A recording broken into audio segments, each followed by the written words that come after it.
Hello, ladies and gentlemen. Welcome to Alberta News and Views. Canadians are finally waking up and realizing that Canada is a socialist nightmare, and it is going to get worse, way worse.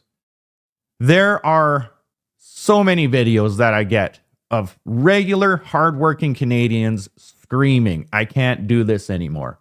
Work does not pay off. I am working 3 jobs. I can't afford rent. I have to move back in with my parents. I want to leave the country, but I can't.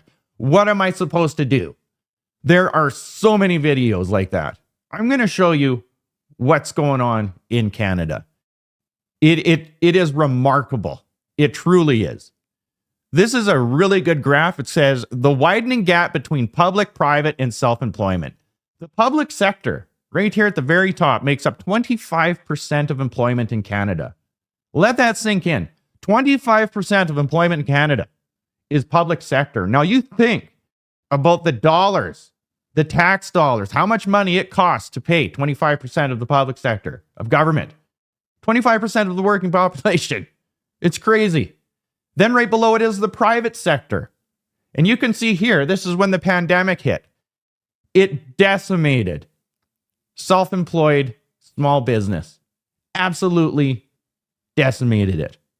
Now you can take a chart, a graph, of violent crime, and it mirrors this almost exactly the same.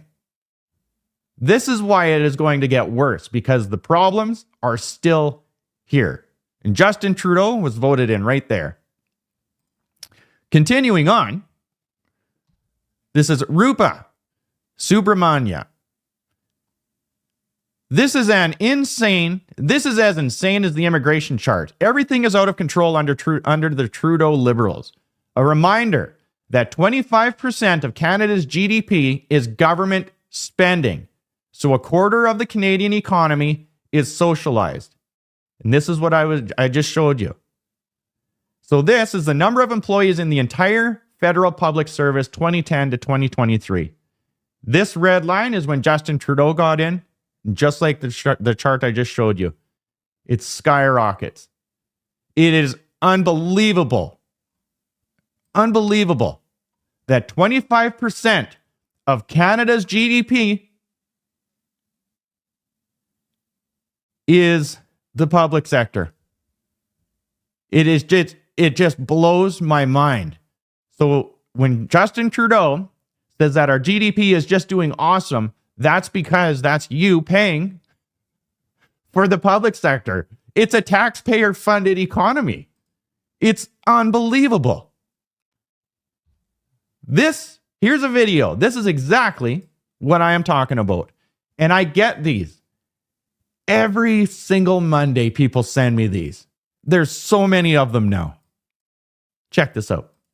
Can someone explain to me what taxes are? What are they going to? Okay, because we have our paycheck. They're taking money out for taxes. Then you go to the grocery store and there's a tax on everything. You buy anything and there's a tax on it. Then every year you go and you file your taxes and they take more money most of the time. To me, this just seems like a scam. Can someone explain to me, what the fluff is tax? I don't understand the concept. Is there actually a thing? And then this new carbon tax in Canada, why is it so high? How is that saving the environment? Exactly. More and more Canadians are waking up and they're like, what is going on? Why am I paying taxes on taxes on taxes? Where's the money going? What is it doing? This to me proves that our education has completely failed. We're expected to pay taxes. Why are they not teaching the monetary system, the fiat monetary system, in our schools? And we all know the answer to that, because then we wouldn't have one. These younger Canadians are not going to put up with this. They're going to sit. And that is why the productivity in Canada is at crisis levels. Continuing on, from Norman Spector. For the first time since 2012, British Columbia lost more people than it gained, and almost all of those who moved in the final quarter of 2023 flowed to Alberta. A break from a trend where people in the Prairie Province sought out the West Coast as a place to live after retirement. The reasons for the move across the border into Alberta are diverse. For many, it's the dream of home ownership. For others, it's the promise of economic opportunities. And for a few, it's an escape from a rise in crime and disorder. Calgary is the fastest growing city in Canada. The cancer that is foreign investment and real estate investment, crooked real estate investment in Montreal, Toronto, and Vancouver is now spreading into the Prairie Provinces because they know Canadians are escaping socialism and coming to Alberta as the last stand. And Alberta will end up just like the rest because they're not implementing policy to stop it. The average price of a detached home in Vancouver is $1,943,200, while wages in the city are nowhere near what it would take to afford a house. RBC has called it a full-blown crisis. People, you need to wake up and realize that everything about Canada is in crisis mode right now. Our housing, our crime, our drugs, our healthcare, our education, it is all in crisis mode. Our productivity, crisis mode. Everybody is screaming it right now.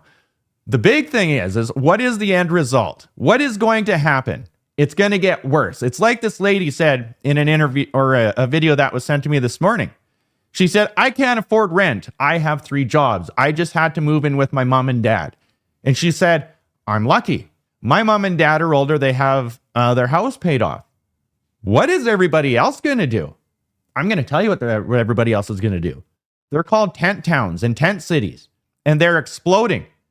The campground, the side of the road, the side of the highway campgrounds are filling up big time with the crappiest, shittiest old trailers you've ever seen in your life parked there. They're squatting there. People will be camping everywhere in Canada because they have to stay somewhere. So how are they going to feed themselves? Where are they going to go to the washroom? Where is all of this infrastructure going to come from? It's going to come from the remaining people in Canada that are working. And the budget comes out tomorrow, and taxes are going to go up. Now, they're going to tell you, the mainstream media is going to tell you that taxes are going up because of our aging population. That is a big, fat fucking lie. Taxes are going up because we got over 1 million people in less than a year, and they need shelter, they need food, and then, of course, there's crime and the drugs and the hospital, and there's everything else that goes along with it. That is why taxes are going up, because you need to support the 25% employment of government and keep those GDP numbers up, or Canada will degrade. This is a socialist nightmare. And I hope that all of you NDPers out there and all you union workers are happy because you just got exactly what you asked for. Big government and all your stupid programs are all funded by the middle class tradespeople that love capitalism and want their dollar. But now you've taken too much and you've wanted too much. So this is the result. You get nothing. Socialism only works until you run out of other people's money.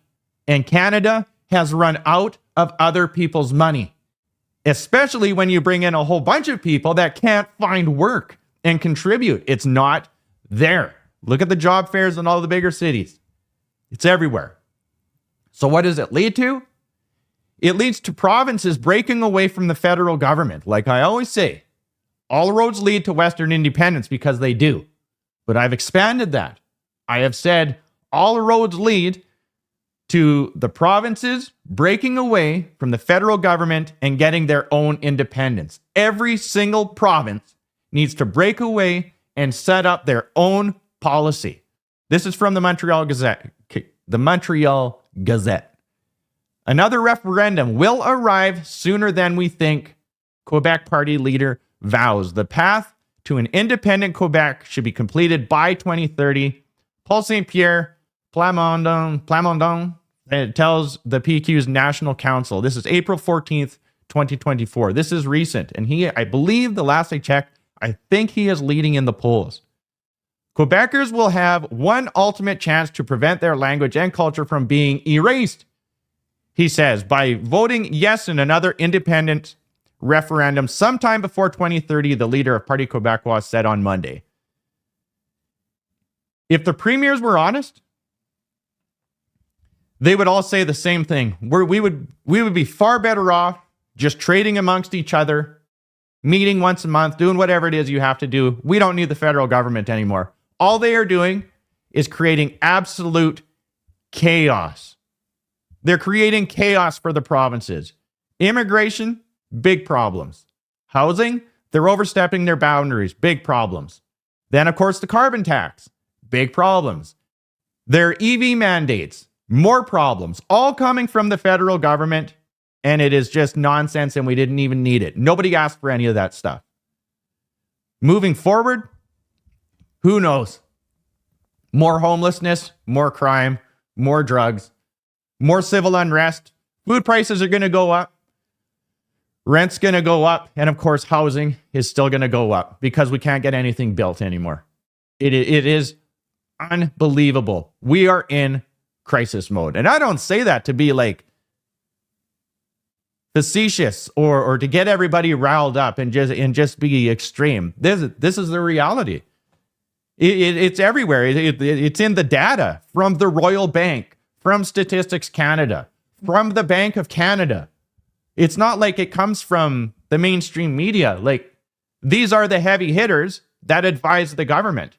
So you know, when the budget drops tomorrow, it's going to have taxes. And it's probably going to be a corporate tax because socialism needs other people's money. And it's going to come from the people that provide the work. And it's crazy because down south, the United States is booming. I shouldn't really say they're booming, but they're growing way faster than Canada is. And you can bet that if there is a corporate tax or anything like that, they're going to leave Canada. All these businesses are going to leave Canada, set up shop in one of the states with low taxes, and then they'll just use our labor because our dollar is going to tank and they get cheap labor from it. They're already doing it. It's just more of the same. I'll keep you updated with this as much as I can when I can. Follow me on Substack and Spotify. All of you out there, like, share, and you take care.